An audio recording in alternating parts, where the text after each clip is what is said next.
Renungan Hari Rabu 15 Maret 2023, Pekan ketiga Prapaskah tahun A.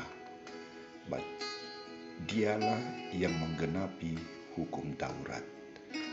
Bacaan pertama diambil dari kitab Ulangan bab 4 ayat 1, ayat 5 sampai 9, dan bacaan Injil dari Injil Matius bab 5 ayat 17 sampai 19.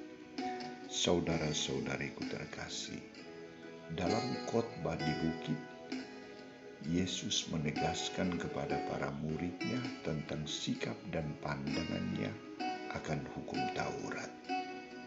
Dia tegas mengatakan, "Jangan kamu menyangka bahwa aku datang untuk meniadakan hukum Taurat atau kitab para nabi.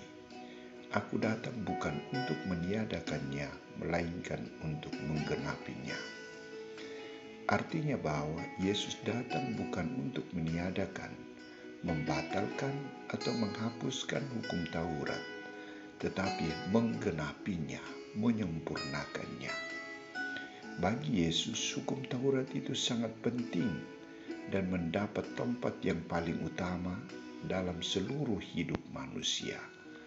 Maka ia tegas mengatakan bahwa sesungguhnya selama sebelum lenyap langit dan bumi ini, satu iota atau satu titik pun tidak akan ditiadakan dari hukum Taurat sebelum semuanya terjadi.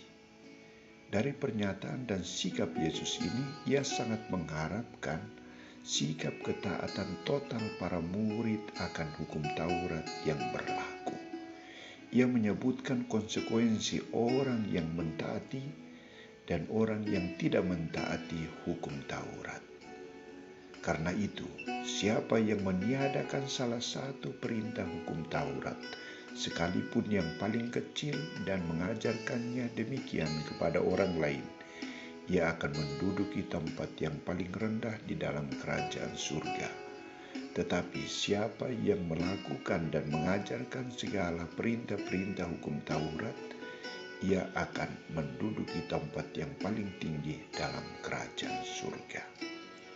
Saudara-saudariku terkasih, di sini Yesus mengajarkan kepada murid-muridnya sikap ketaatan dan penghargaan tinggi atas seluruh isi hukum Taurat. Hidup mereka tidak boleh bertentangan dengan aturan hukum Taurat yang berlaku.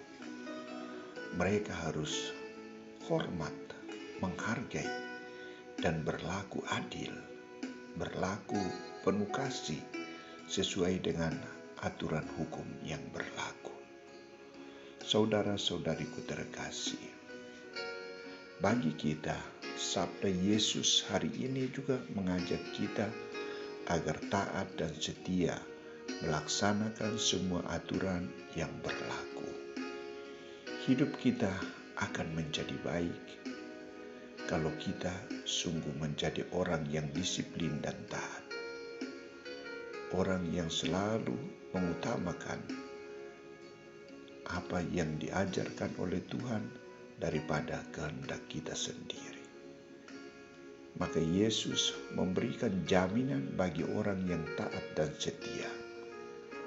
Ia mengatakan, bagi orang yang setia, siapa saja yang melakukan dan mengajarkan segala perintah Taurat, ia menduduki tempat yang tinggi di dalam kerajaan surga. Semoga kita mampu untuk menjadi pengajar, pelaku, dan pelaksana hukum Taurat yang benar dan baik. Amin.